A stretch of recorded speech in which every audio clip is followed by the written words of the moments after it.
ବାବା ବେଦବ୍ୟାସରେ ଗାଧୁଆ ହେଲା ନାଇଁ ଏପାଳି ଦର୍ଶନ ହବ ମନ୍ଦିର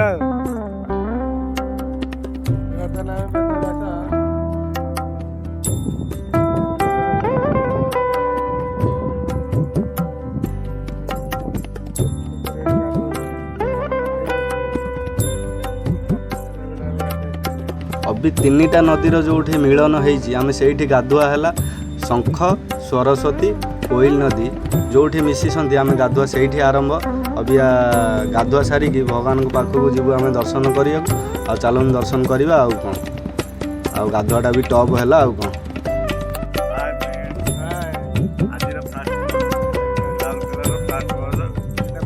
आरंभ है गाधे आरंभ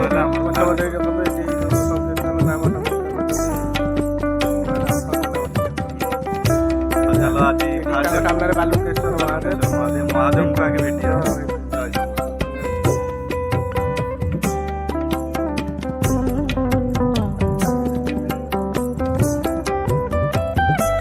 जय बाबा बालुकेश्वर देवा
प्रभु वेदव्यास ऋषि आमर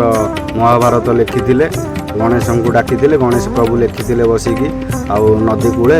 बसिकी आराम रे ठंडा पवन रे सुलसुलिया पवन रे एठी प्रभु आमर बसिकी महाभारत बही लिखिथिले आ देखंतु ए जगह आसंतु केबे बुलिकी जिवे राउरकेला रे फास्ट ये आउ राउरकेला आसीबे 3-4टा जगह आपण भी बुली परिबे किछ असुविधा नै भल भल जगह भी अच्छे वीडियो माध्यम रे आपण को देखा किसी चाहिए आप लास्ट टाइम वीडियोटा को देखूँ आ देखिए राउरकेला स्टपेज पाखु स्टेशन पाखु बेसी दूर भी नुह हनुमान बाटिका पाखापाखि ये सब पड़ू आपण मैंने आसतु आ जगटा भी देखिए आपण मैंने एंजॉय करूँ आमर ये पिंडदान पड़ी था पितृ ये लोक मैंने आसिकी पिंडदान भी पकई था आठे प्रत्येक वर्ष देखिए सावधान सहकार गाधागाधि न कले आईना मुंड सावधान सहकार न गाधेले ये जीवन चली जाऊँगी प्रत्येक वर्ष लोक आम बुझाबुझी कलु आपण मैंने आसिकी सावधान सहकार गाधागाधि करूँ एवं आम आसिकी हनुमान बाटिका रोड पाखापाखि पहुँची गलुणु आ देखिपे रोड उपरू हनुमान मंदिर भी देखा जाऊँगी माने एते बड़ मूर्ति आउरी रोड उपर को देखा आमर फास्ट एंट्री भी माइले आमर गुरु पंडा आना आम भितर पशि पशिया जा धीरे धीरे लोक हल्का फुल्का गहली अच्छी वर्षा दिन पूरा आराम से भगवान को दर्शन करवा माने एते देवादेवी आ भितर अच्छा बुलिकी देखिले घंटे 1.5 घंटा लगे कहीं मुझे बुली ना मो गुरु मत कहले मुझे सी आसते देखा देखी करके जाइए नुआ मंदिर माने हनुमान बाटिका पाखापाखि गोटे त्रिशक्ति मंदिर गोटे नुआ कोटी कोटी टंकार माने खर्च होती से भगवान मुझे देखा भी जावा आपर माने यहाँ बुले सारा कहीं 4टा बेले आमर पहड़ सब खोल आम तो टाइम आसीचु रेस्ट आ भितर करी भगवान को दर्शन कलापर आम त्रिशक्ति मंदिर जावा दर्शन सेठे भी करवा एठे आम बुलाबुली अबिया भगवान को देखूँ ଆଉ ଏଠି ସବୁ ମାନେ ଭଗବାନଙ୍କ ମୂର୍ତ୍ତି ତ ଦେଖିଲି ଯାହା ଆଉ ମାନେ ଇଏ ନାହିଁ ମାନେ ଆମ ଓଡ଼ିଶାର ପ୍ରଥମ ଇଏ ହେବ ଯେ ପ୍ରଥମ ହନୁମାନ ମୂର୍ତ୍ତି ଏତେ ବଡ଼ ଆଉ ରାଉରକେଲାର ପ୍ରଥମ ମୂର୍ତ୍ତି ଆଉ ଆମର ଅଛି ଆମର କୋରାପୁଟରେ ପାହାଡ଼ ଉପରେ ଅଛନ୍ତି ସେଠି ଟିକେ ହାଲକା ଟିକେ ଆଠୁ ଟିକେ ଛୋଟ ମୂର୍ତ୍ତି ହେବେ କିନ୍ତୁ ସାଇଜରେ ଏକା ହେବେ ଆଉ ଏଠି ମାନେ ମନ୍ଦିର ସବୁ କାରୁକାର୍ଯ୍ୟ ସାଉଥ ଇଣ୍ଡିଆନର ସବୁ ଯେତେକ ମାନେ ମନ୍ଦିର ହେଇଛି ସବୁ ସାଉଥ ଇଣ୍ଡିଆନର ଯେମିତି ତାମିଲନାଡ଼ୁ ଏକା ଯେମିତି ରାମେଶ୍ୱର ମନ୍ଦିର ହଉ କି ଯେଉଁ ମନ୍ଦିର ବି ଦେଖିବେ ସାଉଥ ଇଣ୍ଡିଆନର ସବୁ ସେଇଭଳିଆ କାରୁକାର୍ଯ୍ୟ ହେଇଛି ବହୁତ ମାନେ ଖୁସି ଲାଗିଲା ଆସିକି ଦେଖିକି ଆଉ ପହଡ଼ ତ ସବୁ ବନ୍ଦ ଅଛି ଅବିକା ନାହିଁ 4ଟା ପରେ ଖୋଲିବା ଆମେ ଭଗବାନଙ୍କୁ 4ଟା ପରେ ଦର୍ଶନ କରିବା ବୁଲାବୁଲି କରିକି ସବୁ ମନ୍ଦିର ବନ୍ଦ ହେବ 4ଟା ପରେ ଦର୍ଶନ ଆରମ୍ଭ ହେବ ଦର୍ଶନ ଆମେ କରିବା କିଛି ନାହିଁ ରେଷ୍ଟ ବି ଆମେ ବହୁତ ବୁଲାବୁଲି କରିଛେ ରେଷ୍ଟ କରିବା ଅବି ଆମ ସାଙ୍ଗ ଏକା ସବୁ ଫଟୋ ଉଠାଉଛନ୍ତି ତାଙ୍କୁ ମୁଁ ଡାକାଡି କହିଲି ଚାଲ ଆଗେ ରେଷ୍ଟ କରିବା ତାପରେ 4ଟା ପରେ ସବୁ ଦର୍ଶନ କରିବା ସେଇ ମୋ କଥା ମାନିକି ଆଉ ଚାଲ ଯିବା କହିଲେ ରେଷ୍ଟ କରିବା ଚାଲନ୍ତୁ ଆମେ ରେଷ୍ଟ କରିବା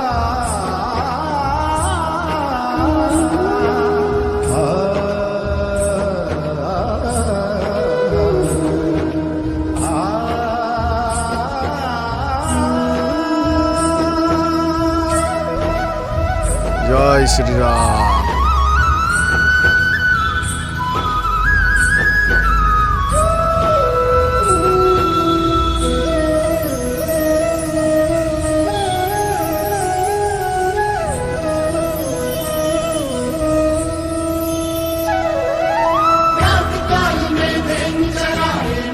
ଆମର 4ଟା ବାଜିଗଲାଣି 4:10 ହେଇଗଲାଣି ବାବାଙ୍କୁ ସଜାସଜିରେ ବ୍ୟସ୍ତ ହେଇଯାଇଛନ୍ତି ଆମର ପଣ୍ଡାମାନେ ଆଉ ବି ଚାଲନ୍ତୁ ସବୁ ଦର୍ଶନ କରିବା ମନ୍ଦିର ବୁଲିକି ହନୁମାନ ବାଟିକାରେ ଆଉ କେତୋଟି ମନ୍ଦିର ଅଛନ୍ତି ମୁଁ ତ ଏମିତି କହିପାରିବିନି ଚାଲନ୍ତୁ ଆରମ୍ଭ କରିବା ଆଜି ଦେଖନ୍ତୁ ଆମର ସମଲେଇ ମା ଲୋ ମା ସମଲେଇ ମାନେ ପ୍ରତ୍ୟେକ ଇଏର ଅଛନ୍ତି ଏଠି ଦେବାଦେବୀ ମାଙ୍କ ମନ୍ଦିର ମାନେ ବୁଲିକି ଆରମ୍ଭ କରିବା ବୁଲିବା କେତେ ଗୋଟି ମନ୍ଦିର ଅଛି ଆମେ ଏଇଠୁ ଷ୍ଟାର୍ଟ କରିବା ଫାଷ୍ଟ ତ ସମଲେଇ ମା ଆରମ୍ଭ ହେଲେ ଆଉ ଦେଖନ୍ତୁ ସୁନ୍ଦର ମା ବସିଛନ୍ତି ମା ଲୋ ମା ଆମର ସମ୍ବଲପୁରରେ ସମଲେଇ ଆଉ ଇଏ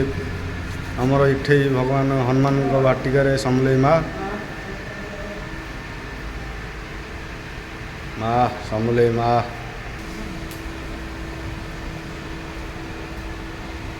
ଶକ୍ତି ରୂପଣୀ ମା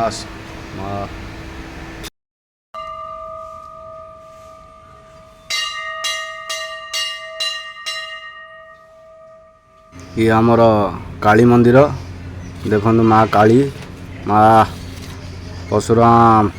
ସବୁ ମନ୍ଦିର ଏଠି ଗୋଟି ଗୋଟି କିଣି ଦେଖିଲା ବେଳକୁ ମାନେ ଇଏ ହେଇଯିବ ବହୁତ କାରୁକାର୍ଯ୍ୟରେ ଭରପୁର ଦେଖନ୍ତୁ ୱାଓ ମନ୍ଦିର ସବୁ ମାନେ ପ୍ରଭୁ ମାନେ ବୁଲି ବୁଲି ଯଦି ଫ୍ୟାମିଲି ନେଇକି ଆସିବେ ମାନେ ଆପଣମାନେ ସବୁ ମନ୍ଦିର ଏଇଠି ମାନେ ଦେଖନ୍ତୁ ଗୋଟେ ଗୋଟେ କିଣି ମନ୍ଦିର ଆପଣ ବୁଲିକି ଆରାମସେ ଯିବେ ଆଉ ମାନେ ହନୁମାନ ବାଟିକା ଏଥିପାଇଁ କୁହାଯାଇଛି ଗଛ ଲତାରେ ବି ଭରପୁର ଆପଣମାନେ କହିପାରିବେନି ଯେ ଏଠି କେଉଁ ମନ୍ଦିର ନାହିଁ ପ୍ରଭୁଙ୍କ ମନ୍ଦିର ନାହିଁ ନା ମାଙ୍କ ମନ୍ଦିର ନାହିଁ ସବୁ ମନ୍ଦିର ଅଛି ଦେଖନ୍ତୁ ଏଠି ପ୍ରଭୁ କାଳିଆ ଜୟ ଜଗନ୍ନାଥ ଜୟ ଜଗନ୍ନାଥ ଜୟ ଜଗନ୍ନାଥ ପ୍ରଭୁ ମାନେ ପ୍ରତ୍ୟେକ ଦେବାଦେବୀ ଏଇଠି ପ୍ରଭୁ ବସେଇଛନ୍ତି ଆଉ ପୂଜା ବି ସେଇଭଳିଆ ହେଉଛି ମାନେ ଲୋକଙ୍କ ସଂଖ୍ୟା ବହୁତ ଭିଡ଼ ବି ରହୁଛି କାହିଁକିନା ଆମେ ଅଡ୍ ଟାଇମ୍ରେ ଆସୁଛୁ ଏଠି 4ଟା ବେଳେ ଖୋଲିଲେ ଏଠି ମାନେ ଭିଡ଼ ବି ଧୀରେ ଧୀରେ ଆରମ୍ଭ ବି ହେଇଗଲାଣି କାହିଁକିନା ସେ ଏଠା ଲୋକ ସବୁ ଜାଣିଛନ୍ତି ଲୋକାଲ ଲୋକ ଯେଉଁଟା ଅବିକା କାଳିଆ ପାଖରୁ ଦର୍ଶନ ସାରି ଆଉ ଚାଲନ୍ତି ଶକ୍ତିପୀଠ ଆମେ ଆରମ୍ଭ କରିବା ଜୟ ଶମ୍ଭୁ ହର ହର ମହାଦେବ ତ୍ରିଶକ୍ତି ପୀଠ ଆରମ୍ଭ ଆମର ଶମ୍ଭୁଙ୍କ ଠାରୁ ଚାଲନ୍ତୁ ଭିତରକୁ ଏଣ୍ଟ୍ରି କରିବା ଆଉ ଆମେ ଭିତରକୁ ଯାଇକି ଦେଖିବା ପ୍ରଭୁ ମା ବସିଛନ୍ତି ଆଉ ଚାଲନ୍ତୁ ଯିବା ଭିତରକୁ ଦର୍ଶନ କରିବା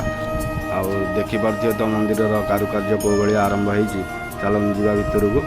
ଦର୍ଶନ କରିବା ଆଉ ଭୋଗ ଭାଗିକି ତ ଭୋଗ ଆମେ କିଛି ନେଇନୁ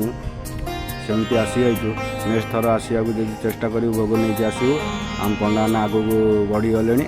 ଗଦା ଦେଖାଉଛନ୍ତି ମୋତେ, ତାଙ୍କ ପୁଅ ପାଇଁ ଆଣିଛନ୍ତି ଆଉ ହନୁମାନ ବାଟିକାରୁ ନେଇକି ଆସିଛନ୍ତି। ଜୟ ଶ୍ରୀରାମ ଜୟ ଶ୍ରୀରାମ। ଚାଲନ୍ତୁ ଭିତରକୁ ଚାଲ ପଣ୍ଡାମାନେ।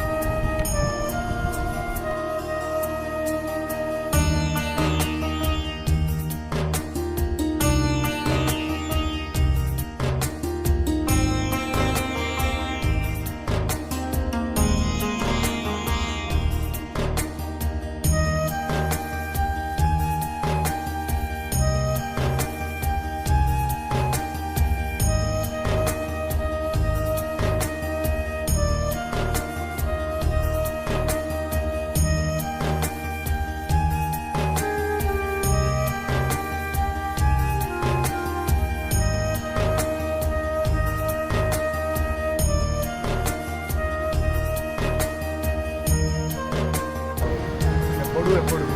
ମାନେ ଖାଲି ପାଚେରୀଟା ମଝିରେ ଏପଟେ ଚାଲିକି ଆଇଲେ ଗୋଟେ 800 କିଲୋମିଟର ମାନେ 800 ମିଟର ପଡ଼ିବ। ଆଉ ଗାଜା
ମୋବାଇଲ କହିଲେ, ସେ କହିଲେ ଠିକ୍ ଅଛି ନେବ। ସେ ପଛ ଭଗବାନ ବସିଛନ୍ତି, ତାଙ୍କୁ ପଛ ପଟୁଆ କରିକି ଫଟୋ ନେବେନି, ଆଉ ନେଲେ ଫଟୋ ଉଠାଇ ପାରିବେ। ମୁଁ କହିଲି ଠିକ୍ ଅଛି, ତାହେଲେ ଆମେ ତ ଭିଡ଼ିଓ କରିବାର ଅଛି, କାହିଁ ଫଟୋ ଇଏ କରିବାନି, ଭଗବାନ କାହିଁ ଆମେ ପଛ ପଟୁଆ କରିବା। ତାହେଲେ ଚାଲନ୍ତୁ ଭିଡ଼ିଓଟା କରିବା। ଆମେ ଦେଖନ୍ତୁ ଭଗବାନ ମାନେ ଭଗବାନଙ୍କ ପାଖରେ କୋଟି କୋଟି ଟଙ୍କା ମାନେ ଏଠି ଇଏ କରିଛନ୍ତି। ଆଉ ଦେଖନ୍ତୁ ମାନେ ଭଗବାନ ସୁନା ଚାନ୍ଦିରେ ଏଠି ଭରପୁର, ମାନେ କିଛି କହିବାର ଅଭାବ ନାହିଁ। ଏଠି ତ୍ରିଶକ୍ତି କୁହାଯାଇଛି ଯେମିତି ନା, ଭଗବାନ ପାଖରେ ଅଭାବ ସେମିତି କିଛି ନାହିଁ। ଆଉ ଏଠି ବି ନୂଆ ନୂଆ ହେଇଛି, ବହୁତ ବି ମାତ୍ରାରେ ଗହଳି ବି ହେଉଛି।